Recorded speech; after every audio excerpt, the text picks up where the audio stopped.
What's up, everybody? Welcome back to the Heroes for Sale podcast. My name is Adam. I am your host. So on today's episode, I am going to be talking about a topic that I have talked about in the past on Instagram, and I think on the podcast too. So it's one of my favorite sets within the hobby that has come out and that will continue to come out because it's a set called the Topps Living Set. Now, I think it's a combination. It's a play on words. I think that's kind of the whole point. And it's a combination of a play on words and the design of the card. So the design is an old Topps design that they're using, and then also Living Set I think is the part that's the play on words, because I think what they're doing there is Living Set is talking about like the set is going to continue on and it's going to never end. I mean, I guess they've been doing it for baseball and actually soccer for a while. And I'm going to be talking more about soccer today than I will be about baseball. I mean, baseball, there isn't really as much to talk about. So with the set, they've been doing it since 2018. So like Acuna, Soto, Torres, Gleiber, I made a video on TikTok, and like I said on the interview, or maybe I didn't actually, I was talking to Jason about TikTok, and the one thing they love doing is saying how I pronounce names wrong, which I don't know how to, Gleiber, however you want to pronounce it, I don't know, whatever. So he's in that 2018 set, Shohei Ohtani, obviously, and then 2019, you had all those top rookies, and then this year, they've continued to come out with rookies throughout the year, or throughout this first part of the year. I don't know exactly how they're going to go forward with the set. I mean, it's more or less because what they were doing last year was when the player made their debut, that's when you kind of saw the card for them come through, basically. So I think that's how they're going to probably do it for this year. Like when players make their debuts, that's when they're going to get this card. I don't think they're going to do like a minor league set, like a Bowman one. They have done a Topps Now Bowman set, so maybe they will. That could be an interesting addition. I feel like they would have already done it, and if they are going to add a third set to the mix, I would guess a Bowman set would be most likely, but I don't know if they're going to do that. So with the soccer set itself, I guess for a year, probably, they had this set coming out, and the top two cards were Pulisic and Messi. And I think Messi, and they were both in like the 2000s. It's very, very similar to what happened with the Topps 2020 project, where the first few sets came out, or the first few cards came out, and they weren't super popular. I mean, like I said, the Messi and the Pulisic cards, they were fairly popular. I mean, they were the most ordered up until recently, and I don't think Haaland's card didn't break the Messi or Pulisic. So here, the interesting thing that I think may happen is I'm surprised with Haaland that they didn't give him a Topps Living Set Salzburg card and a Topps Living Set Dortmund card. Like, I think I would have been okay if they had come out with the Haaland.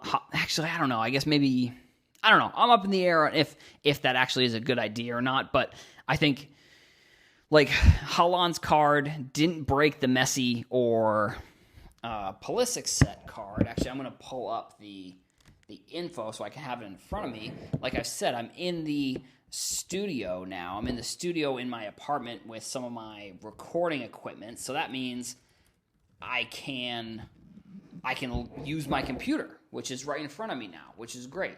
Which I don't necessarily love doing it this way because you can hear the clicking when I'm typing and stuff on the podcast like fairly easily. So I think there will be some more fact checking. I'll say that for sure in the next few, episodes, next few months for a while, I guess. I don't know. But so I actually didn't even have my laptop pulled up. So I have to like hook up the internet to my laptop. So here we go. Topps Living. Oops. living set UEFA archive. So we're going to pull this up because basically what's happened with this set is I'm not sure. Well, I guess actually I'm going to look at the numbers and I'll see when it really kind of blew up because it has. And I had a post about this on my Instagram probably in like September about the set and how you could definitely use it if you're trying to learn soccer. I think that is definitely a good exercise. Like as the cards come out, if you were to use like the players that they were featuring in the set to then keep track of like who's this player, who's that player. So let's see. So for the longest time, it was like Neymar, Weston McKennie, Pulisic, and then Messi were the top four. So Messi's card is around 3,500, Pulisic's around 1,400, Weston McKennie's around 1,300, Neymar's around 1,100, and then kind of from there it was sort of sporadic depending on how popular the player was. But now we're seeing Gio Reyna's card, Kai Havertz card, you've got Alphonso Davies card, you've got Erling Haaland's card, you've got, I mean, all those four are now in the top 6. So those two cards knocked out Neymar and McKennie. So in that order too, it was Reyna, Kai, Alphonso Davies, Erling Haaland, which I was sort of surprised that the Haaland card wasn't as popular, considering how popular he was at the time of when the set was released. So his card's in just below 2,000. Alphonso Davies is 3,200. Havertz is 5,700, and Gio Reyna's in 5,800, which is almost twice as much as Messi. Which, for the Messi card, I mean, that was the first card that came out. That's card number 1 in the set, so it makes sense that that card is very popular.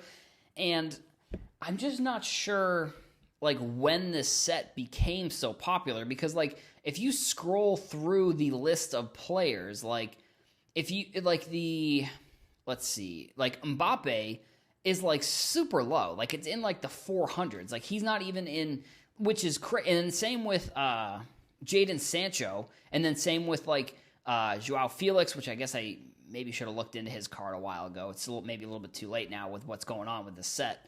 Let me see if I can find, I mean, I'm still scrolling here looking for, I must have missed it or something. Because, yeah, Jadon Sancho's 211.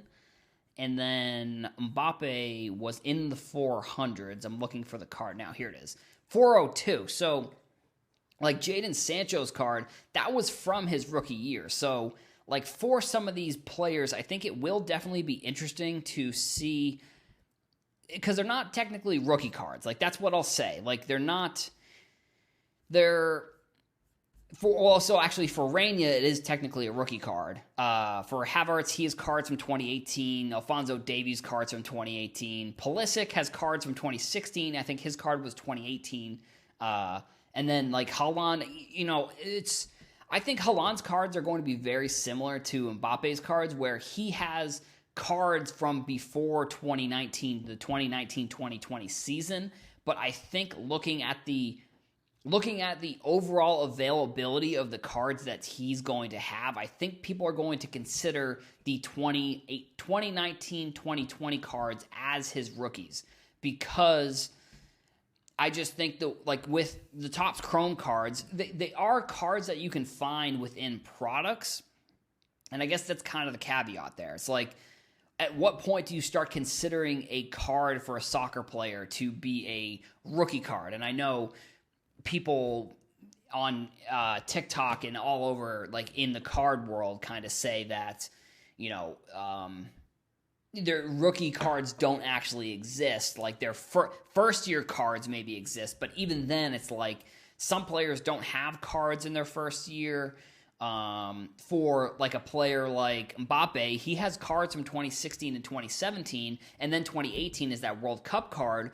But the thing is, like, the Panini Adrenaline and the Panini Foot stickers are the ones that are, like, considered the rookie cards from outside the United States for the most part. Like, within the United States, I don't think the sticker culture has caught on as much, and I think it could be because of the availability of the cards overall. I think over in Europe and overseas, for the most part, the cards are much more available as like the stickers and then the Panini Foot and then like Panini Adrenaline. He also has like a Max Attack card, which I've talked about in the past. I don't know where those cards are going to fit in. There's so many. I think we're still in the infancy of soccer cards and how soccer cards are going to play in and where they're going to play in. Because like if you look at a player like Messi or Ronaldo, they have like one card from what would be considered kind of a first year. But like a player like Mbappe or a player like Haaland or a player like Pulisic or Havertz, they all have all of them have cards that may not necessarily be, well, so I guess maybe it's different for Havertz because he has rated rookie cards from 2018 in Optic, where the Optic cards from 2018 for Mbappe they don't have the rated rookie logo. So I think that's going to be a determining factor, but I also think that the like first year Prism cards for a lot of players are going to be important. I guess it's this set itself. I like this set, and I compared it earlier to the 2020 Project set because, like, Gio Reyna, like, he's probably one of the more popular American players, but the fact that his card almost has 6,000 printed, he almost has double what Messi has printed. That's kind of crazy. And then even Havertz, he's kind of I think they put out his card at the perfect time because he sort of blew up during a time period when he was basically one of the better goal scorers during the Bundesliga when there was the restart with stuff. So I think that's where kind of his cards, but even with Haaland, like, I don't know why Haaland's print run wasn't higher because, like, if you look at Reyna's is almost 6,000, Haaland's is almost 2,000. Like, I don't think those really match up. So, like, luckily I did buy some of the Haaland cards, and I probably am going to send a few into PSA. I mean, I bought the Sancho cards. I did buy some Havertz cards as well. So, I mean, the thing is, like, I don't know, with the 5,700 print run, I don't know what the resale value or how long or how well those cards are going to hold value, but I don't know. I mean, I like this set, and I think it's cool for collectors, for soccer collectors, and I do still think that if you are new into the soccer game, you should be using this set as a way to learn about new players because although not all the players are going to be rookies, I think it is still going to be important to see which players are included, and then you can kind of maybe even look at like popularity, or you can look at which cards are the first year or rookie cards for those players themselves, like when they announce kind of who's going to be in each of the new sets. And that's basically all I've got for today's episode. So I want to thank you all for listening. Thank you to our sponsor, StarStock. Go follow me on Twitter, TikTok, Instagram, YouTube. We have a new YouTube video going up tomorrow. It's about basketball cards. Thank you all for listening, and I will see you in the next one.